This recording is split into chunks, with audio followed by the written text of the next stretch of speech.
remove the thread just to show you how to thread a bobbin. So I'm starting off with an empty bobbin, right? The first thing I will do is you will see there's a spring on the bobbin here. The spring has to align with this crack here in the bobbin, otherwise your bobbin might break, right? So that's the first thing I'm going to do.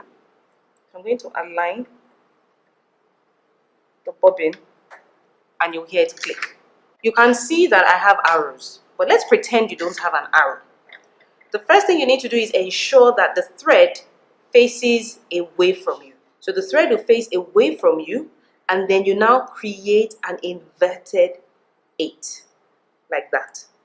Never ever insert your thread into your machine like that. It's going to fall out, right? It needs to go as an inverted 8, and the easiest way in the event, I have arrows, so it's easy for me to follow the arrows. But for you, if you do not have an arrow, just make sure the thread is away from you like this. So if you're sitting like that, put the thread like this, go round as an 8, and then create that 8.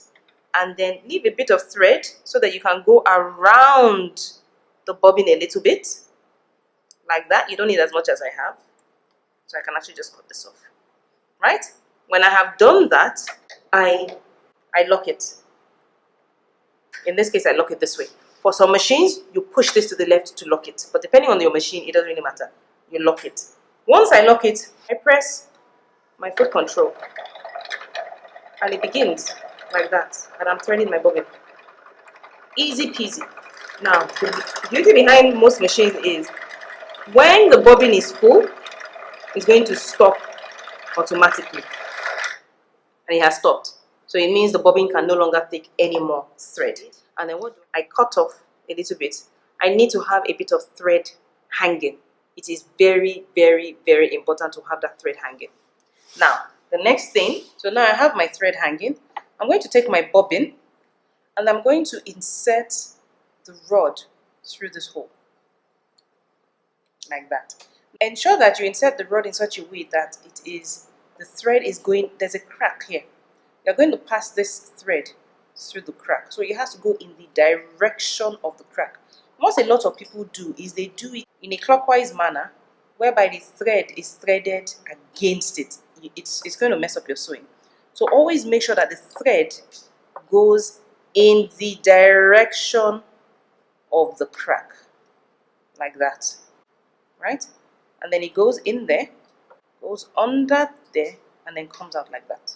Let me do it again. I insert it this way. The thread goes in the direction of the crack, like that. It goes under there,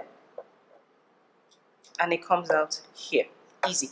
Then immediately I hold the bobbin open so that it doesn't fall. Remember, if you close it, it falls out. You don't want it to fall out. So once it's secure, you hold it like that, and you're good. So now I'm about to insert my bobbin. Your needle must be high. If your needle is down, what's going to happen is you can see it's going to be like that. If your needle is high, then it exposes this place, which is where your bobbin head is going to rest. So I insert it, and I hear it click, and I leave it. Let me take it out again and do it again. Take it out.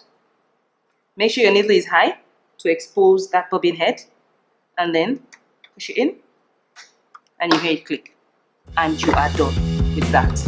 Now I'm going to leave the bobbin house open, then I'm going to teach you how to thread a sewing machine.